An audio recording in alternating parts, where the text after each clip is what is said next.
Fala galera, bem-vindos a mais um Occultcast. Eu sou o Gigim, do portal imperiumfortuna.com e atosnegros.com.br, e hoje trazendo um pouco do tema que foi falado na semana passada, onde citamos os principais estereótipos de ocultistas e praticantes. Algumas pessoas chamam de magista, mas eu não sei se seria um termo real e correto, então por isso eu sempre tento utilizar o termo ocultistas, né?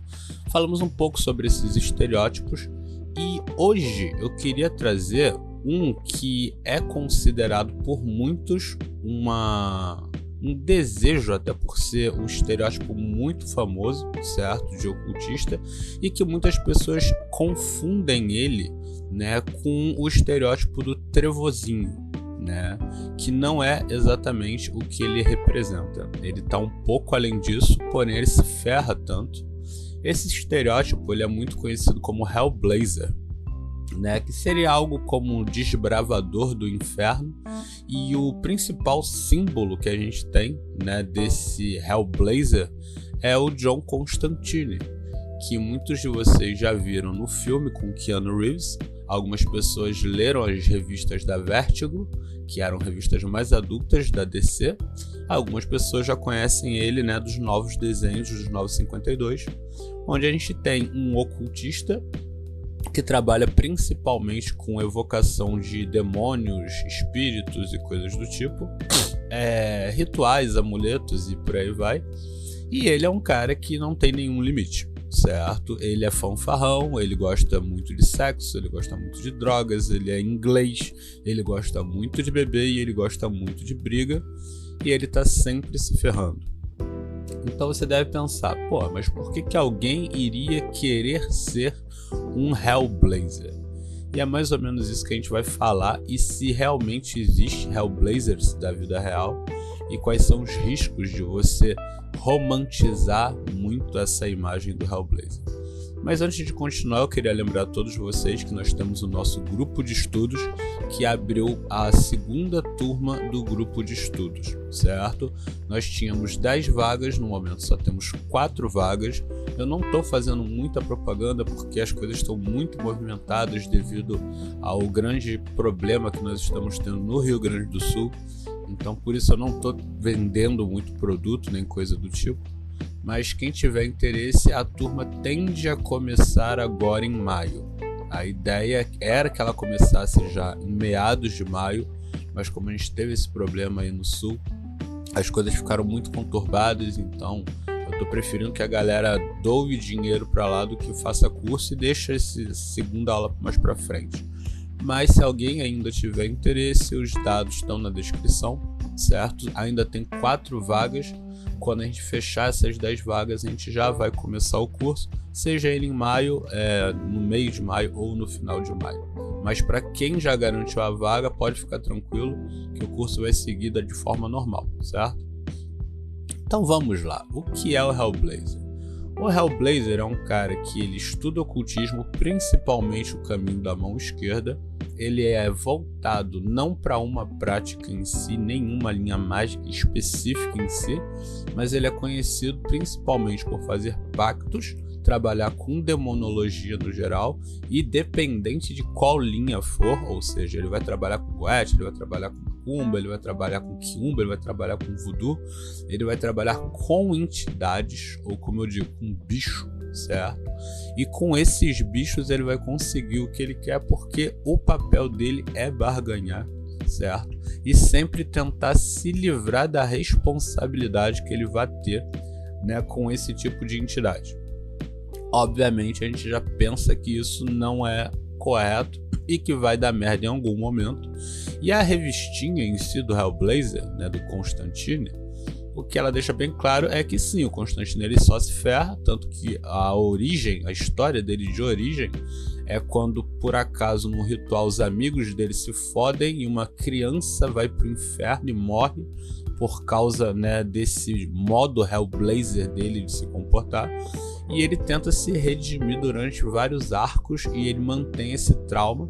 E ele sabe que ele vai pro inferno e que ele não vai ser feliz a vida inteira dele. Olhando assim, você já pensa novamente, por que diabos alguém iria romantizar a imagem do Hellblazer?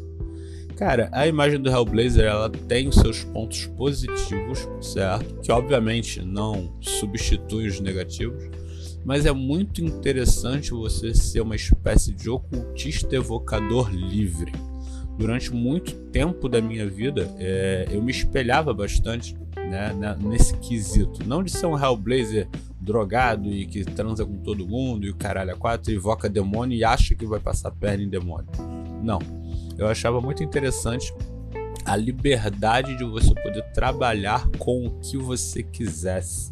Até por conta disso eu sempre me nomeei como ocultista e não como participante de alguma ordem ou de algum grupo específico que me limitasse nas minhas práticas. Então, por conta disso, eu estudava bastante demonologia, estudava kardecismo, estudava umbanda, eu estudava voodoo, eu estudava rudu, eu estudava santeria, certo? Eu procurava saber sobre todos os deuses de todos os panteões possíveis, eu procurava rituais para que pudesse entrar em contato com qualquer tipo de deus, entidade, silfo, fada, ou seja, existe sim uma parte boa em você estar livre para poder praticar o que você quiser. Porém, quando você é jovem, você acredita que você vai conseguir engolir o mundo e abraçar ele inteiro enquanto ainda vai estar jovem.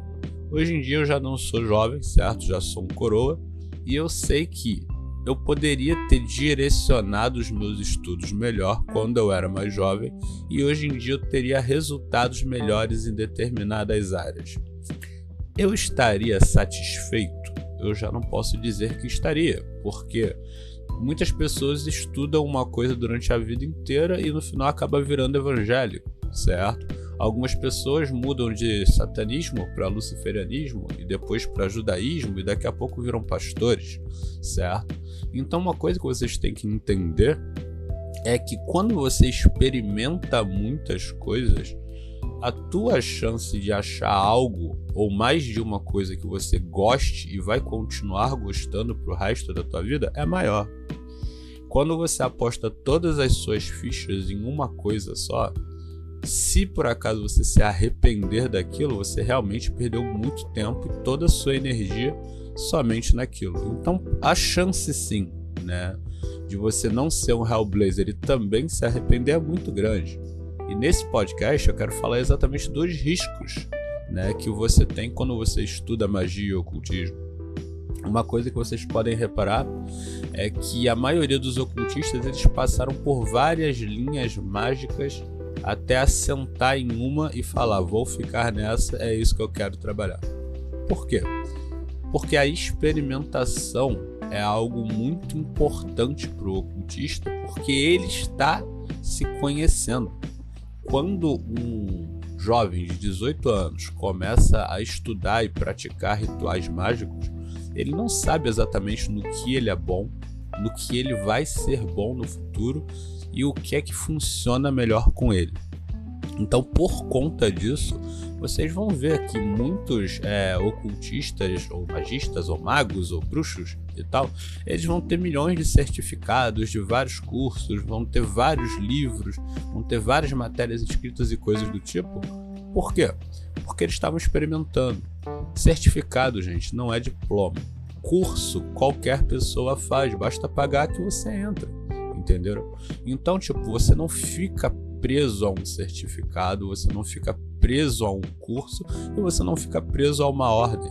Você pode, em 10 anos, passar por 3 ordens diferentes, OTO, AA, maçonaria, Demolei, qualquer uma que for, Rosa Cruz, e por aí fora um monte de terreiro de umbanda, kardecismo, certo? Então, essas prisões seria o que um Hellblazer, na verdade, não teria, que é a representação do Constantine, certo? Ele precisa de alguma coisa, ele vai lá numa biblioteca de ocultismo, estuda ao máximo que ele pode, procura alguma pessoa que saiba fazer aquilo, e aí então ele vai lá e tenta fazer, e normalmente na primeira tentativa ele se fode, e depois ele vai tentando até conseguir fazer aquilo. Depois que ele consegue, ele abandona aquela prática. Por quê? Porque ele já conseguiu o que ele queria. Algumas pessoas que viram no filme devem ter reparado isso. Ele era meio bonachão, ele meio que não ligava muito pra religião, pra Deus, pra anjo, nem pros demônios mesmo. A única certeza que ele tinha era que eles odiavam ele, certo? Por quê? Quando você comete muitos erros, existe o enorme risco de você irritar os bichos do lado de lá. Quando eu digo os bichos, eu tô falando sim de todo ou qualquer tipo de espírito não físico existente nesse universo. Então sim, você vai irritar demônio quando você tem um comportamento no estilo Constantine. Claro que você vai irritar, porque normalmente é a entrada para a prática de evocação. Quando um cara ele já é meio tantando as ideias, a primeira coisa que ele tenta é demonologia. E normalmente são com rituais muito falhos e muito quebrados. Existe nessa experimentação a pressa de você fazer algo sem ter realmente certeza de que funciona. E como você normalmente começa esse tipo de carreira muito jovem, você acredita que é indestrutível. E isso é uma grande mentira, e você acaba carregando sequelas pro resto da sua vida, né? A gente vê muito isso, né, no mental do Constantine. Ele é perturbado, ele não consegue dormir direito, ele tem pesadelos, ele tem depressão, ele é viciado em cigarro, ele é viciado em bebida, ele é viciado em sexo, ele é totalmente pervertido. Tudo isso não é porque ele nasceu assim. Tudo isso é porque ele teve muitos traumas na vida dele e muitas sequelas dos rituais os quais ele praticou e deu errado. E isso também pode acontecer na vida real, certo? Eu mesmo tenho algumas sequelas, não são tão graves assim, são sequelas pequenas de rituais que eu fiz quando era mais jovem. E depois eu tive que fazer outros rituais para tentar me livrar dos problemas que eu tinha arranjado. Antigamente, você parava e ficava 2, 3 anos estudando para se livrar do problema que você mesmo arranjou. Hoje em dia eu não sei mais o que a galera faz, mas eu acredito que provavelmente é muito mais perigoso, não só porque hoje em dia a gente tem muita desinformação, mas como hoje em dia as coisas estão piores. Se você desse uma respirada, vamos botar astral, há 10 anos atrás, e você dá uma respirada hoje, você sente que o clima está mais pesado, você sente que o mundo está pior, você sente que a violência aumentou, você sente que a doideira, que a insanidade da humanidade aumentou, certo? E isso, óbvio, vai fazer com que efeitos de rituais de mão esquerda, ou o que o nego chama de magia negra, ou qualquer coisa do tipo, que são as magias que te afastam de qualquer tipo de Deus, sejam mais potentes. Se são mais potentes, os resultados serão maiores e melhores. Porém, se der errado, os resultados vão ser muito, mas muito piores e deixar muito mais cicatriz do que antigamente deixava. Então, cara, um Hellblazer existe? Um cara que vai tentar realmente evocar demônios e tal? Não confunda um Hellblazer da vida com um cara da magia caótica de grupos que caotizam demais a coisa. Então, por exemplo, um cara que vai lá e evoca 72 espíritos da Goetia em uma semana e posta no TikTok dele cada ritual. Esse cara não é um Hellblazer, esse cara é só um ocultista de TikTok, um TikTokerzinho, certo? Que ele tá criando conteúdo que não tem nada a ver com nenhum tipo de magia para um público que realmente não entende absolutamente nada de magia, né? Então um Hellblazer da vida, ele vai sim fazer muitas evocações, mas ele não tá nem aí em postar essa porra em lugar nenhum pra ninguém, e ele tá cagando se alguém falar que ele é maluco, entendeu? Por quê? O que ele quer é realizar tudo o que ele deseja, independente do que ele vai ter que fazer para aquilo. Então, ele é um cara que ele vai fazer muita experimentação, ele é um cara que não liga para ordens, não liga para regras, não liga para cultos, e ele sim é um dos que melhor representa a magia caótica em si, certo? Porque apesar dele não pertencer a um grupo e ficar em um grupo, ele estuda muito sobre eles, e não só como os hermetistas fazem, que é só para falar que sabe. é para praticar porque ele quer usar, porque ele necessita para atingir alguma meta que ele botou na cabeça dele. E é aí onde fica a romantização. Um Hellblazer, ele é um eterno estudante, um eterno praticante e um eterno cara que está sempre indo atrás dos próprios desejos dele. Ah, mas isso daí não é um ocultista trevoso? Não, o ocultista trevoso ele só faz merda e ele quer que as outras pessoas reconheçam ele. Então sim, esses ocultistas aí de cabelo alisado, com a cara pintada, cheio de tatuagem na cara, que a gente vê aí falando que são satanistas, luciferianistas, essas porra, isso daí é o trevoso, certo? Ele não pratica nada, a maioria eles só querem ter uma imagem que chame atenção para ganhar dinheiro em cima de trouxa, certo? Dando calote, sacou? Sendo estelionatário e coisas do tipo. E vocês aí essa semana devem ter visto algumas acusações de algumas dessas pessoas, nem vou chamar de pessoa, desses caras aí, certo? Mostrando como é um trevoso. Então, gente, lembrando, então eu vou ser um Hellblazer porque vai dar certo. Não é pra todo mundo, certo? O Hellblazer, ele é um aventureiro, certo? Ele é um cara que ele realmente é meio fora da caixinha, certo? E isso não é pra todo mundo. Então eu não posso ser ocultista, praticante, porque eu não sou maluco. Claro que você pode, mas você vai seguir outras linhas.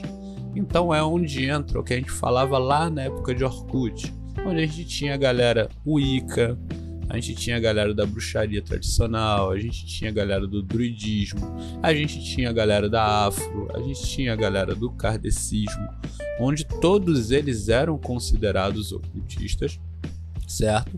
Mas cada um na sua linha e cada um tinha o seu próprio comportamento. Mas Gigim, então por que tu tá trazendo logo o Hellblazer, que é o mais pirado?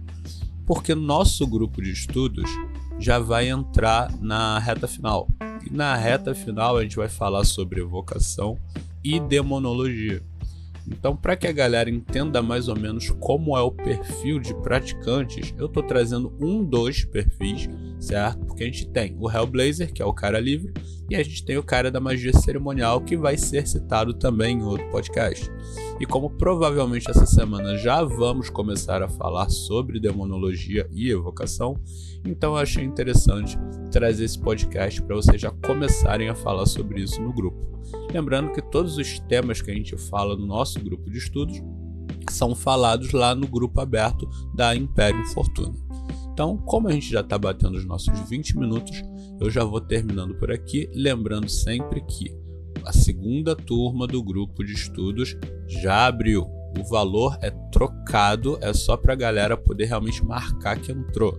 Só tem 4 vagas e a ideia é que comece em maio. O pagamento é feito via Apoia-se. Quem já é apoiador tem direito a entrar na turma.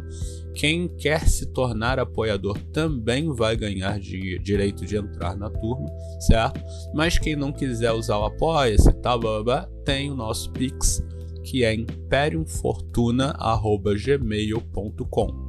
A primeira turma o valor era de R$10 e a segunda turma o valor é de R$20. Porque a primeira era um teste, a segunda a gente já sabe que tudo funciona, que é tudo bem organizado e que a gente vai ter todas as aulas. Então eu aumentei o valor para R$20, que ainda é trocado porque são 2 meses de aula por R$20, certo? Então, quem tiver interessado, basta fazer o Pix ou entre em contato comigo pelo Facebook ou pelo WhatsApp, certo? O Instagram é meio difícil de eu responder, então já sabem, certo? Lembrando que a gente tem atosnegros.com.br, que é uma rede social somente para ocultistas, ou seja, ela é fechada, lá não tem essas propagandas que vocês vão encontrar aqui, certo? No Facebook, no YouTube, etc. Não vai ter Kawaii, não vai ter TikTok, não vai ter nada disso lá, certo? E se vocês quiserem anunciar produto, é por lá, porque lá você só vai ter público ocultista lendo. Certo? Estamos em todas as redes sociais, Facebook, Instagram, YouTube e por aí vai. E no YouTube, se você gosta muito do nosso conteúdo, não esquece de se inscrever para o canal crescer. Se você ouve a gente pelo Spotify, ou pelo Deezer, ou pelo Google Podcast, também se inscreve para que o nosso canal seja mostrado para mais pessoas. certo? Eu tô querendo gravar mais podcasts semanalmente, mas aí eu tenho que ter mais público para que ele possa mandar para as pessoas os novos podcasts, porque senão ele vai continuar mandando somente um para as pessoas durante a semana, certo? Mas por hoje é só, valeu galera, valeu bando de Hellblazers, até a próxima, fortuna.